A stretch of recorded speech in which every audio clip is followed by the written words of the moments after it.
Here's the thing. So you're saying if they solve offensive line in free agency. So what does that mean? What does that mean? Is it So I would Tyron say Smith? tackle. So I would say you get one Correct. tackle, and who is AVT it? is the other one. So now you're in a Who is- situation where you're probably talking about your situation that you wanted, Green Bean. And I think if that becomes possible, Well- I would very much like it, and you can explain it.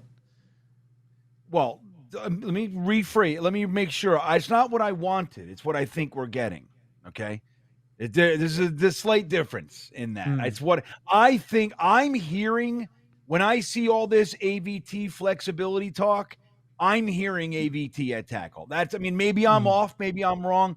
It's what I'm picking up. It's like I'm reading the tea leaves. So that's what I think. But like, so who are we talking about? So when we talk about them fixing the O-line in free agency, who realistically, who do we think the Jets are going to be pulling in? So the way it seems to me is Tyron Smith they're going to make every effort to bring Tyron Smith in, right? So that's what I think, right? So he's our left tackle. AVT's our right tackle. What that means, everybody, boys and girls, that means that taking care of the tackle position means that we have now placed two often injured guys into those positions. And we had better have a backup plan. I'm fine with it. That's great. If they're starting and healthy, they're really, really good. I feel good. But we had better not be one twisted ankle away from fucking Carter Warren in his third, all of a sudden being catapulted in, and now Aaron Rodgers' blindside has to depend on that. So the idea of we bring in Tyron Smith, all of a sudden it means that we take a tight end, and I'll acknowledge that he's more than a tight end, but he's the tight end nonetheless.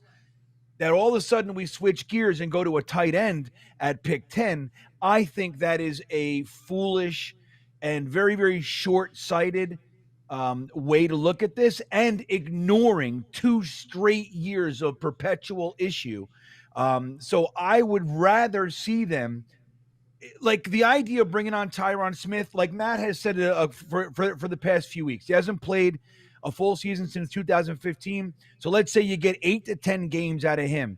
8 to 10 games in, our first round tackle is going to be pretty damn ready to go. And that's the way that I think we should do it. I think that if you want to slide down a couple spots and then you're okay with whether it's Funga, Latham, if Fashanu is kind of, his draft stock is sliding a little bit these days. And then Fontenot, if it's any one of those guys, if you have Tyron Smith in front of him for 10 games, you have that opportunity to get him up to speed. And then it's a good deal that mid-season you can start him as opposed to depending on him week 1. So I think that's the better way to go. Slide back, get the second, grab Fontenot, have him sit for 8 weeks or 10 weeks behind Tyron Smith, just waiting for his injury. And then you use the second round pick on an interior guy, whoever, Christian Haynes, whoever. I think that's the better way to go. I think you double up and triple up on this offensive line before you start dancing around the tight end neighborhood. So I definitely like the idea of fixing the offensive line, but if I'm hearing you correctly, if you get the veteran like a Tyron Smith, you'd be okay having that 10 pick just potentially sit the entire season? Potentially, but it's not going to happen. Dude, the data that we've collected supports the idea that he will be playing toward the end of the season. Does Tyron? There's no reason. I don't know what his injuries have been. Are they like nagging season enders, or are they like, miss a game here or there? I'll give you the game. I'll give you games for the last. I just think 10's really high to like plug in someone potentially as like an all. Yeah, slide back a few spots. They just did it at pick 15. What do you mean? They just did it with Will McDonald. No, I know, Right. and they got roasted for it. Do you think Douglas and Saleh will be okay wasting their best asset as a potential bench player? Well, how is that any different than going quarterback potentially? It's not wasting. Go on, Matt. I'm sorry. I was going to say it would be at their biggest weakness. Their offensive line stunk for the last 2 years. And no, I get that, but it's your biggest weakness. But then you're either paying a lot of money for a free agent to sit, or you're paying or you're wasting your 10 pick and just using it for the future. And Douglas and Salah don't get the benefit of that player. Then that's more what my thought process is. Just trying to like, I'm not advocating for going against tackle. I've taken tackle in every single mock draft I've done, but I'm just saying like, if the plan is to have this guy sit behind a veteran, high-priced free agent tackle, it feels like not a move Douglas might make. Well, here's the thing, though. Again, if you're bringing on guys that are often injured, and that includes AVT, you're talking about that pick being wasted only if best case scenario happens. And let me tell you this, if spending the 10th pick on a guy for insurance kind of, lack of a better word, ensures that best case scenario does happen, then good. The biggest problem on this team outside of the name Zach Wilson for the last 3 seasons has been offensive line. Bringing in one free agent who hasn't finished a season in 9 years is not the answer, in my opinion. You use that 10th pick.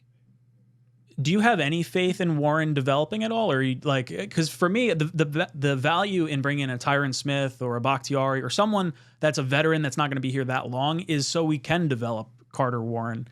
I'd like to see him at one of the tackles at some point. Maybe not this year, but I think he could be a starter at some point.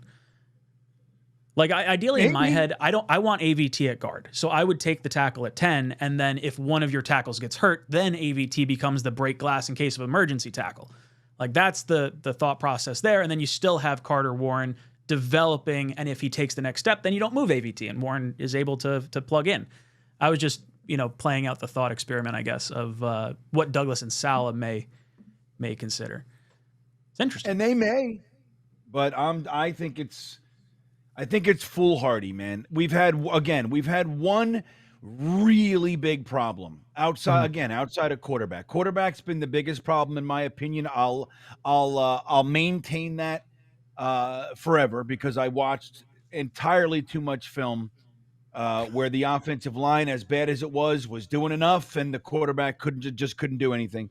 The weapons, yes, subpar outside of a couple, but even still, there were open guys and all kinds of shit. So quarterback was the main problem, but offensive line has been the scourge of this organization. Bringing in one guy and thinking that it's a wrap and then going ahead and grabbing Brock Bowers, to me, it just feels like, have you not learned anything? Have you learned a single thing? That's assuming no other assets get used on it, though. Like we're gonna have enough cap space to sign more than just a tackle. Like we could go after it. Like if you sign an Onwenu who could be a guard tackle hybrid, that solves that problem entirely. Yeah, and you still need a guard. But then you still have a third round pick. So there you go. So now we're talking McGovern about probably could come back for like $2 million. Pick. I think McGovern comes. Like I'm just saying, like there's some chips you could move around if you wanted to, because like I see the weapon category in free agency as probably not getting like the player we're gonna hope we're gonna get. Like obviously Mike Evans, you would have blown the load on that trying to get the best possible player. Everyone else I feel like is an overpay for production at this point, and you could argue that. What was that, Matt? I didn't mean to jump in. I was going to say that this would be, I think that would be the time to use some of your day 3 capital to trade for an established player, a la Cortland Sutton or Deontay Johnson or someone of that ilk. I agree. I like the trade route for solving a lot of our problems. Like I would go over to Denver and say, hey, I want Garrett Bowles, 32 years old, basically always healthy outside of a broken leg 2 years ago. Plug him in at left tackle. I'm good as gold. And then you take your right tackle in the draft, like early on. I think that's my favorite move, personally. I think Tyron Smith has been too injured. I think Bakhtiari's been too injured. I think you could probably add Bakhtiari like during the summer as well, which could be another like chip in the back pocket of Douglas if they wanted to do something like that. It depends who they go with, overall. Bean, do you have a preference on weapon that we could add? Like I think the benefit of adding a Bowers is someone that can be a home run threat anytime he touches the ball. So you've got one in Garrett Wilson, you got one in Breece Hall, and then you'd have one at the tight end position. And the tight end gets open fast. He's working the seam, he's working around the line of scrimmage. So to some degree there is, some level of blocking. He's not going to be as good as a tackle anyway, but there's Right. that extra playmaker. And there was rumors that the Jets wanted to go after Jahmyr Gibbs last year and Michael Mayer as well. Yeah. So like they were trying to add a weapon when we had the currently constructed tight end room that we already have.